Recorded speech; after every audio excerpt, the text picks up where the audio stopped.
فزينوا لهم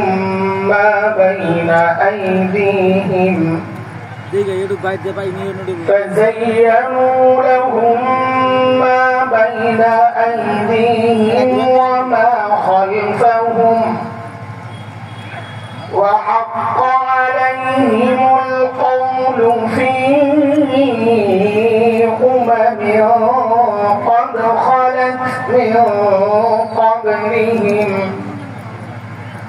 قد خلت من قبلهم من الجن والإنس إنهم كانوا خاسرين.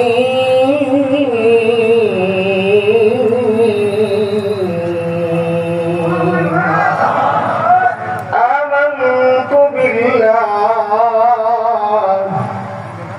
صدق الله العلي العظيم.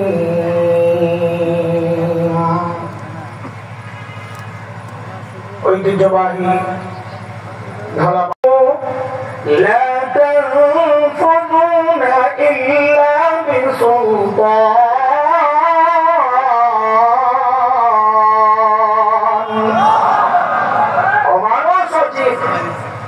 যদি সম্ভব হয় আসমান জমিনের এই বিস্তৃত পরিধি থেকে বের হয়ে যাও। সাথী আল্লাহ বলছেন আমি না চাইলে পারবি না। কাজে দুনিয়া থেকে বের হওয়া সম্ভব? কথা বলে তাহলে আল্লাহ আমাদের সাথে শয়তানকে কেন দিয়েছেন? আমরা মায়া করেন শয়তানদের ছাড়া পাঠাই কি হইতো? আপনাদের প্রশ্ন যাচ্ছে ভাই, উত্তর দিলে মজা লাগবে না তো? আরে প্রশ্ন যাচ্ছে, ওই আপনাদের মনোযোগ আছে? ঘুমায় টুমায় যান নাই তো? পরীক্ষা নিলে আবার ফেল করবেন না তো? ইনশাল্লাহ হয় না। যেগুলো ইনশাল্লাহ বলে নাই হুজুর আপনি সাক্ষী দেখেন সবটি ধরা নেই। পরীক্ষা হই দেখেন বলেন তো দেখি কে কে ঘুমাইছেন একটু হাত উঠায় দেখান তো। আল্লাহু আকবার।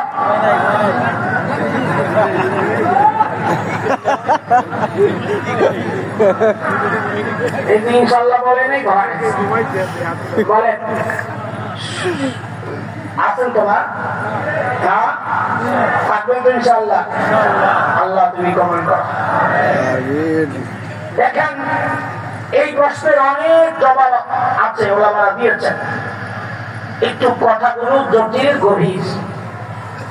এই জায়গায় নানান শ্রেণীর মানুষ থাকায় ওই জটিল জবাব আমি দেব না, একটা ভাষা জবাব সেটা বুঝেন। ছোটবেলায় আমরা ঢাকার ফরিদাবাদ মাদ্রাসায় পড়তাম।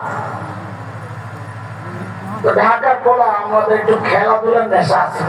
ছোট মাদ্রাসার পাশে একটা বড় মাঠ ছিল, ধূপখোলা মাঠ। তো ওই মাঠে মাঝে মাঝে চুপে চুপে যায় খেলতাম। মাদ্রাসার ছাত্রদের মধ্যে এক শ্রেণীর ছাত্র থাকে, আমরা বলি সুফিসান।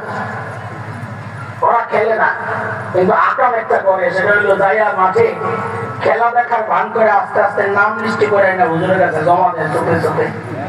এরপলা ভাই ধরা কাজ নাই জীবনে, এমন সুফি হাতে ধরা কাজ নাই তো কথা কস না কেন বেটা।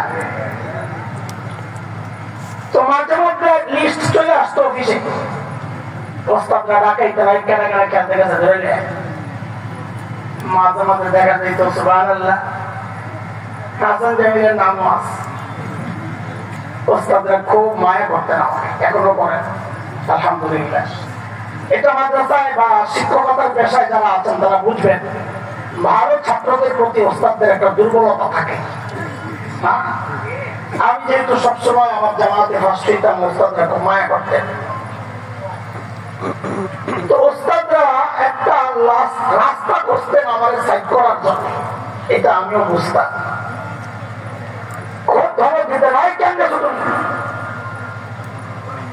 তো কি করতাম, আমরাও বুঝতাম যে ওস্তাদ একটা রাস্তা খুঁজতেছেন আমাদের সাইড করার জন্য। তখন কি করতাম, ক্লাসের সবচেয়ে দুষ্ট যেটা, যে আসলে আমাদেরকে দুষলে আনে, আস্তে করে ওর কান্দে চাপাইয়া দিলাম, মনে বল হয়ে গেছে। ওরা পাইতো তো বুঝতাম যে ওস্তাদের এটা মনে ধরছে, এটাই চাইতেছে। তারপরে করে ধমক দিয়ে সবাই এরপরে ওটাকে ধরতো, তুই নিজে খারাপ, ভালো করে কেন খারাপ করস? দোস্ত, আল্লাহ দুনিয়ায় শয়তান কেন পাঠাইছে?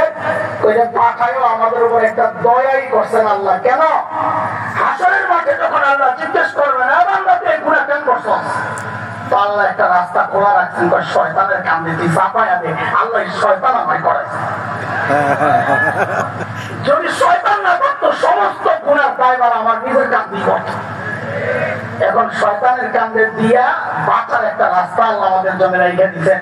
তো বলেন, আমাদের উপর রহম করছে না কঠোরতা করছে?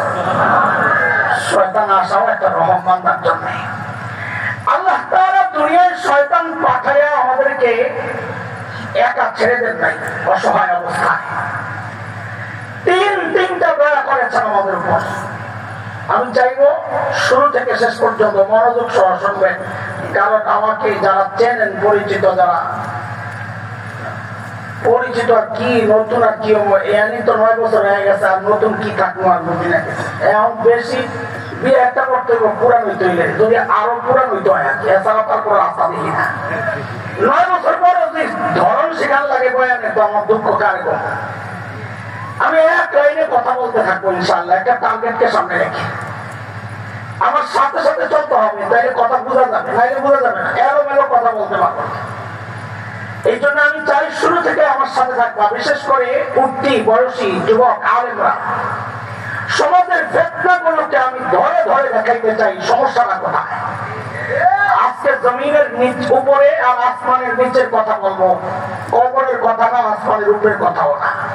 আজকে মাঝখানের কথা চলবে। এখন ওয়াশ মনে আছে তো? কি আজকে ওয়াশ? আল্লাহ আল্লাহ তাআলা আমাদের উপর তিনটা দয়া করছে। কয় দয়া? 1 নম্বর দয়া, শয়তানকে আল্লাহ তাআলা দুনিয়ায় পাঠাইয়া আমাদের উপর প্রথম যে দয়াটা করেছেন সেটা হচ্ছে আল্লাহ শয়তানের গোমর ফাঁস করে দিচ্ছেন। শয়তানের ধোঁকা দেওয়ার যত পদ্ধতি প্রক্রিয়া আছে, রাস্তা আছে, সমস্ত পদ্ধতিগুলো আল্লাহ কোরআনে আমাদের সামনে তুলে ধরেছেন। দোস্ত, যুদ্ধের ময়দানে প্রতিপক্ষের গোমর যদি কেউ জেনে যায়, প্রতিপক্ষকে হারানো তার জন্য ওয়ান টাইম ব্যাপার। যেমন একটা উদাহরণ শোনাই আপনাদেরকে।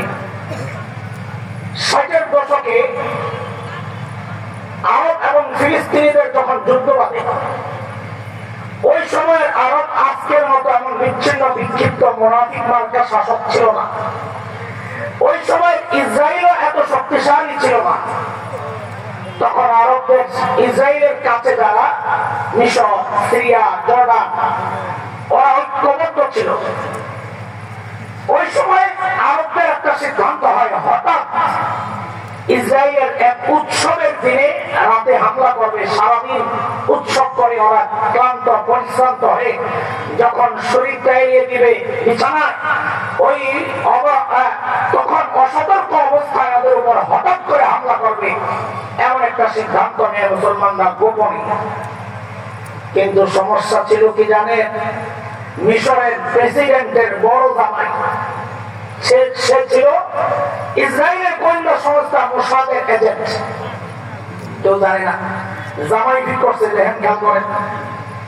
জামাই যখন জানলো ইসরায়েলের উপরে ওই রাতে ওই টাইমে হামলা হবে, সে সাথে সাথে টিকিট কেটে চলে গেছিল লন্ডন। লন্ডন গিয়ে মোসাদের প্রধানকে ডাকাইছে, ইসরায়েলের গোয়েন্দা সংস্থা প্রধানকে ডাকাইছে। আজ বলে জরুরি বার্তা আছে। তারাও বুঝেছে মারাত্মক বার্তা না হলে এভাবে নোটিশ আসে না। যাওয়ার পর যখন তার কাছে সব গোবর ফাঁস করা হলো, আরবরা কিছুই জানে না, ঘুমায় রয়েছে হামলার অপেক্ষায়, কবে হামলা করবে। এদিকটা ইহুদিরা, ইসরায়েলিরা জানার পর তারা পাল্টা এমন একটা ব্যবস্থা নিয়েছে, যেই রাতে যেই সময়ে মুসলমান হামলা করার কথা, ঠিক ওই রাতে তার অল্প কিছু সময় আগে হঠাৎ আরবদের ঘাঁটিগুলোর মধ্যে, জায়গাগুলোর মধ্যে এমন বিমান হামলা করেছে, সমস্ত আরব এমন ভাবে পরাজিত হয়েছে, ইতিহাস সাক্ষী। সেই যুদ্ধে সিরিয়া তাদের বহু ভূমি ছাড়তে হয়েছে, মিশরের বহু ভূমি ছাড়তে হয়েছে। আরবরা সেদিন পরাজিত হয়েছিল। কারণটা কি দোস্ত? কারণ হচ্ছে প্রতিপক্ষ তার গোমর জেনে গেছিল। এটা প্রতিপক্ষকে পরাজিত করার একটা সবচেয়ে গুরুত্বপূর্ণ পলিসি।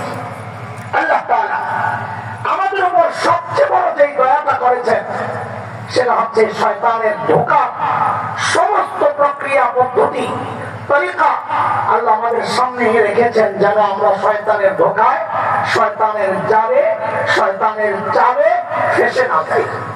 এটা হচ্ছে আল্লাহ তাআলার 1 নম্বর দয়া। 2 নম্বর দয়া হচ্ছে আল্লাহ আমাদেরকে অস্ত্র দিচ্ছেন, অস্ত্র শয়তানের মোকাবেলার জন্য। আমরা আজকে 2টা অস্ত্রের কথাই বলবো ইনশাআল্লাহ, যে ওই জায়গায় শয়তানের